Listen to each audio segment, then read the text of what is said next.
la loi de l'alliance. Quand tu fais alliance avec quelqu'un,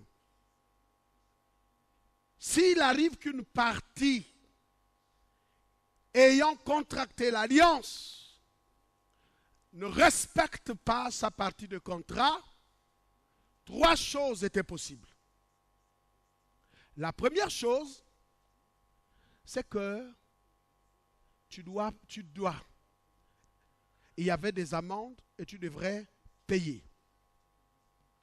Tu deviens endetté. Deuxième chose, tous les biens que tu as. C'est pour ça que vous voyez quelquefois on lutte, on chasse, on brise. En fait, parce que dans le principe de l'alliance, quand tu dois payer. Soit tu payes de la manière qu'on te demande de payer, ou alors tout ce que tu as comme possession doivent être confisqué. Et la troisième chose, c'est normal, soit tu payes la dette. Mais si tu n'as pas de quoi payer la dette, ce qui est grave, c'est que tu devenais esclave. Et tes enfants peuvent aller en... Quel était le statut d'esclave? L'esclave n'avait pas d'héritage. L'esclave n'était pas l'héritier. Et quand tu étais esclave dans cette société, c'était comme une malédiction quand tu avais un statut de fils et que tu pars du statut de fils pour devenir esclave. C'est la chose la plus vile qui soit. Est-ce que vous m'entendez? C'est pour ça que Jésus a payé à Dieu la dette qu'on avait envers lui pour que nous devenions libres. Parce que personne ne pouvait payer cette dette. Regardez maintenant dans ce texte, il dit Abraham a eu 2 fils, l'un de la femme esclave, l'autre de la femme libre. Mais celui qui naquit de la servante, naquit selon la chair. Ça veut dire quoi? Celui qui est né de la femme esclave est né dans un processus de la chair. Alors que celui qui naquit de la femme libre, naquit par la promesse. Je veux que tu dises à quelqu'un, naquit par la promesse. Je veux que tu le répètes à quelqu'un d'autre. Dis-le à quelqu'un d'autre. Ça veut dire quoi? La promesse est antérieure à la loi. La promesse, c'est ce que Dieu a voulu pour la race humaine. La promesse, c'est ce que Dieu a voulu pour des fils. Pourquoi? Parce que là où il y a l'héritage, il y a des fils pour hériter. Est-ce que vous me suivez? Donc la loi, ce n'était pas vraiment ce que Dieu voulait. Mais il a pris la promesse, il l'a enfermé dans la loi pour protéger la promesse en vue d'un fils capable d'hériter. Est-ce que vous me suivez? Et donc il dit que, mais ici vous devrez savoir que l'héritage n'appartient pas au fils né de la chair ou de la femme esclave. Qu'est-ce qu'il est en train de dire? Le verset 24, il dit ceci. Il dit, ces choses doivent être prises dans un sens allégorique. Ça veut dire quoi? Quand on dit allégorique, attention, parce que vous pouvez relativiser. Allégorique, simplement, c'est une image de choses que Dieu a enseignées, que nous devrons comprendre dans une figure aujourd'hui. Est-ce que vous me suivez? Si on vient au Gabon et on regarde sur les armoiries et on voit qu'il y a une femme, les armoiries de la République, une femme qui allaite un bébé. Vous n'avez jamais vu ça? Ça existe dans un pays, n'est-ce pas? Ok? Mais celui qui a fait ça, ou ceux qui ont conçu, c'était un message qu'il voulait transmettre.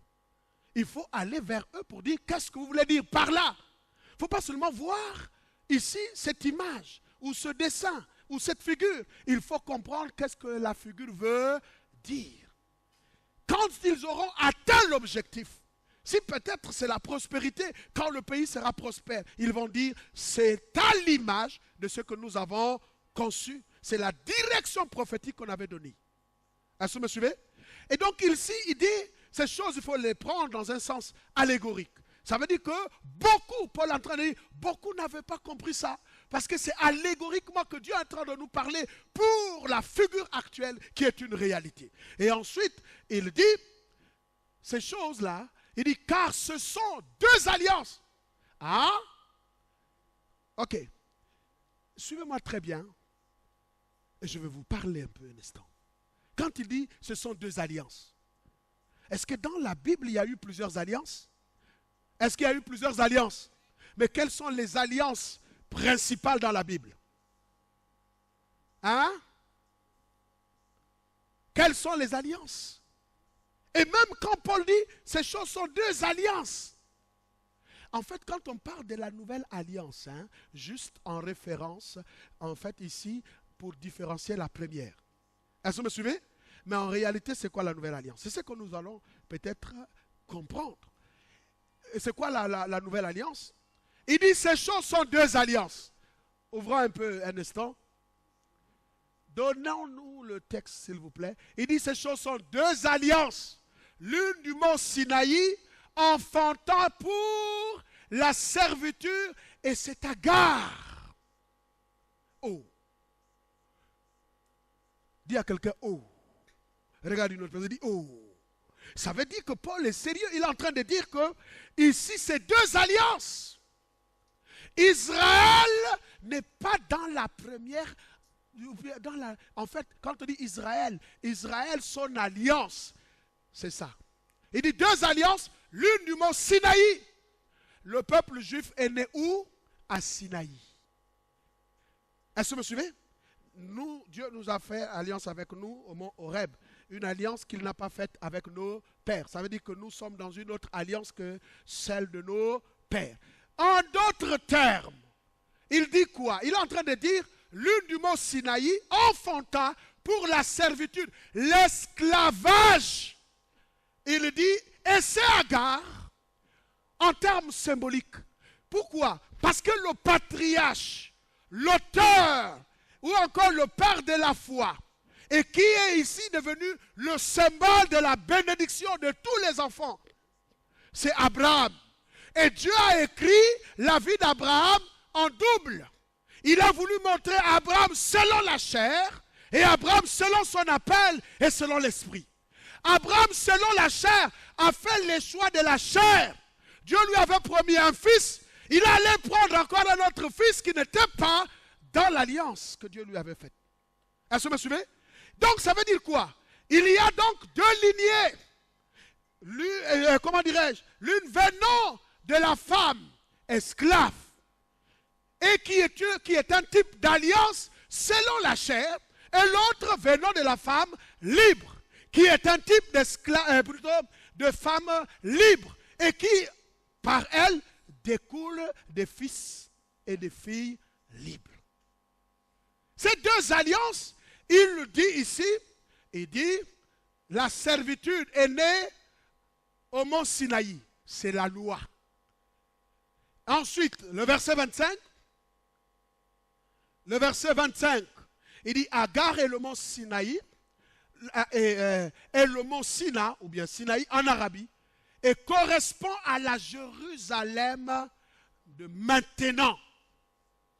Israël de maintenant correspond à l'alliance selon la figure d'Agar, qui est une alliance selon la chair. Israël physique n'a aucune promesse spirituelle. Je vous choque. Est-ce que vous me suivez? Donc, les judaïsants, des gens qui pensent que Israël est encore devenu le chemin par lequel nous serons bénis. Non, je ne suis pas un esclave. Je suis né de la femme libre. Et le fait d'être né de la femme libre, je ne suis pas dans l'alliance sinaïtique. Est-ce que vous me suivez? Et regardez ce que la Bible dit au verset 26. Regardez le verset 25. Il dit Agar et le mont Sina en Arabie et correspond. Verset 25, s'il vous plaît. Il dit correspond à la Jérusalem maintenant, car elle est dans la servitude, l'esclavage avec ses enfants. La Jérusalem actuelle, c'est la Jérusalem physique. visible, actuel, qui est dans la servitude avec ses enfants. Il n'y a pas une autre Jérusalem et Israël. Il dit maintenant le verset 26, voici ce que la Bible dit. Il dit, mais la Jérusalem d'en haut. Il dit, la Jérusalem d'en haut est la femme libre qui est notre... Pourquoi Paul dit notre mère? Paul est l'apôtre des gentils. Est-ce que vous me suivez? Mais le problème, pourquoi Paul a maudit ses adversaires? Parce qu'ils ont voulu trafiquer l'évangile en disant que pour que vous deveniez vrais chrétiens, c'est encore le message satanique. Si tu es véritablement fils de Dieu, mais je suis vrai chrétien. Il dit, si vous voulez devenir parfaitement chrétien, vous devrez composer avec les Juifs actuels. Vous devrez composer avec Israël actuel. Je suis désolé pour ceux qui pensent que cette doctrine-là a une autorité. Elle n'a d'autorité que d'autorité satanique. Nous n'avons pas besoin, je le répète encore aujourd'hui, d'aller judaïser pour devenir vrais chrétiens. Nous n'avons pas besoin des eaux, de Jérusalem, la terre d'Israël, ou alors porter, être à l'image des Juifs, pour qu'on devienne vrai chrétien et être béni. Mon histoire commence avec Abraham. Mon histoire ne commence pas avec Moïse. Moïse, c'est l'histoire des Juifs. Mon histoire, c'est l'histoire de la bénédiction, dont le fils qui était encore dans le sein d'Abraham, qui n'était pas encore à l'existence, était en train d'être béni. C'est pourquoi la Bible dit, en Christ, nous avons été bénis avant la fondation du monde. Choisis avant la fondation du monde, élus avant la fondation du monde, car la Bible dit, ce qu'il a connu d'avance, il les a aussi justifiés. Ce qu'il a justifié, il les a aussi glorifiés. Ma gloire ne viendra pas d'Israël, ma gloire viendra de la bénédiction, tant que je serai fils d'Abraham par la foi. Mais c'est qui le Père Abraham? Mais le Père Abraham, c'est celui qui a hérité les bénédictions et les promesses de Dieu par la foi. Et non, parce que l'alliance de Sinaï dit si. Vous me suivez? Ça veut dire qu'il y a une condition. Mais quand nous allons lire la véritable alliance, il n'y a pas une condition avec Abraham. Pas une seule fois. Allez lire la Bible, je suis un lecteur de la Bible. Pas une seule fois, vous allez voir, Dieu dit à Abraham, si tu. La Bible dit que, voilà, la Bible dit, Dieu mit Abraham à l'épreuve. Et puis il dit quoi? Je sais maintenant que tu... Aucune fois Dieu a dit, si tu obéis d'abord et tu seras béni. Non! Il dit, je sais maintenant que tu m'aimes, je jure par moi-même. Ça veut dire quoi? Que par le serment, je ne pourrai pas rebrousser chemin. Donc, quelle est notre attitude vis-à-vis d'Israël? De reconnaissance. Parce que Dieu a utilisé quand même ce peuple. Jésus est un juif. Jusqu'au moment où nous parlons, Jésus est juif. Parce que c'est le vrai Israël. Le véritable judaïsme est celui de Jésus. Parce que qu'est-ce qui a tué Jésus? C'est la loi qui a tué Jésus. Est-ce que vous me suivez? Donc vous allez me dire, à moins que tu sois le sorcier le plus redoutable pour fléchir ma position, que je vais d'abord quitter la position des fils héritiers des promesses pour aller conjuguer d'abord avec Israël avant d'être béni. C'est totalement erroné. Parce que voici, ce sont des esclaves. Donc cette théorie-là, c'est justement comme ça que le diable travaille. L'entêtement vers des doctrines qui avilissent la condition des fils. Ce que Dieu veut, ce n'est pas, c'est l'esclave. A dit à qui on dit, si tu termines ta tâche, je te payerai. Non, non, non, non, non, je suis un fils. C'est l'attitude de deux fils dans la même maison. Le fils prodigue réalise qu'il a un héritage. Il n'était même pas encore arrivé à maturité, mais il savait qu'il avait un héritage. Le fils aîné du fils prodigue ne savait même pas qu'il avait un héritage. Et il bossait dur pour croire qu'il devrait tirer les regards et les faveurs du père. Mais il a perdu son temps. Mais celui qui a pris l'héritage dit, j'ai un héritage. Donne-moi mon héritage. Est-ce que le père le lui a refusé? Il a dit, bon, je suis d'accord que tu as un héritage. Tiens ton héritage. Quand il est parti, eh bien, il a dilapidé l'héritage. Et quand il revient, mais pourquoi le père l'attendait? Mais c'est parce que quand le père voulait lui dire que tu n'es pas encore mature à l'étape de fils pour que tu gères l'héritage. Moi, je sais que c'est ton héritage, mais je gère avec toi. Maintenant que tu as appris, et tu as appris la leçon, puisque la Bible dit qu'il entra en lui-même. Ça veut dire qu'il est devenu mature. Quand il est revenu pour être esclave, le père dit non. Le fils aîné qui avait tout, il a dit, tu n'as jamais fait de fête pour moi. Jamais j'ai vu la joie que tu as organisée dans la maison pour moi. Mais surprise, dis à quelqu'un surprise. Le père lui a dit, oh, tu ne savais pas ce qui est à moi. Oh, gloire à Jésus de Nazareth. Alléluia. En fait, qu'est-ce que je vais développer mercredi? Et je voudrais que nous fassions toute la publicité possible pour que mercredi nous soyons là.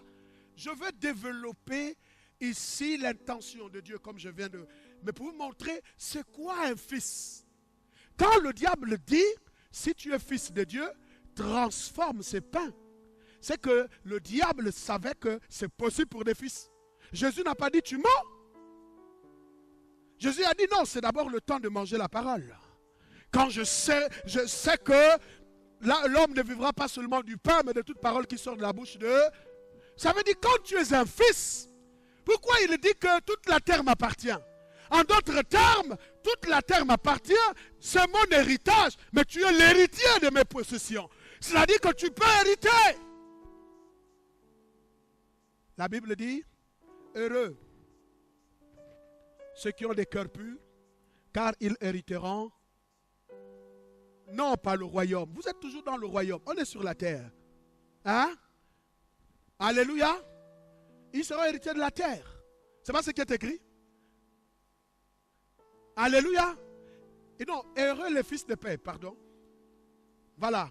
Fils de paix, quand ils hériteront. Alléluia. Alléluia. Ce que je veux dire, alors que j'ai terminé, c'est en disant, s'il vous plaît, débarrassez-vous de faux évangiles. L'endoctrinement fait mal, mais la vérité délivre. Vous êtes aujourd'hui pour les partisans de cette doctrine, et je me positionne devant vous comme Pierre, et qui après son discours, les gens ont dit, homme frère, que voulez-vous qu'on fasse? C'est la bonne option. Ou encore devant vous, je serai comme Étienne, pris de colère, et vous allez crier en fermant les oreilles, courant vers moi pour m'abattre. Mais pourtant, c'est la vérité que je viens de vous dire. Que Dieu vous bénisse.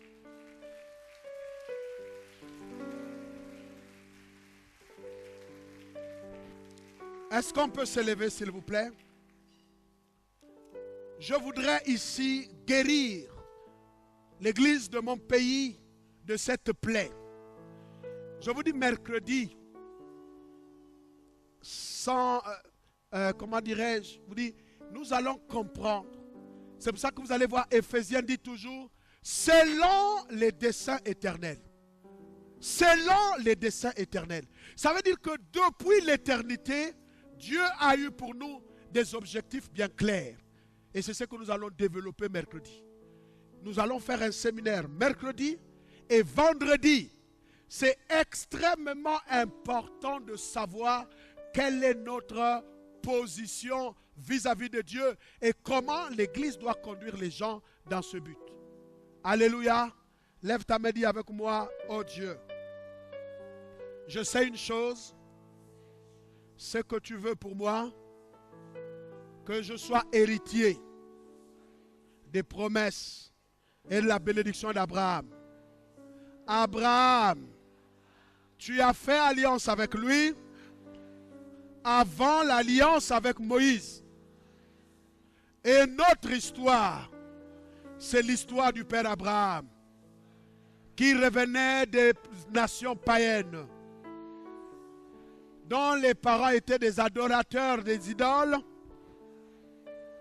et tu l'as amené pour accomplir tes desseins éternels.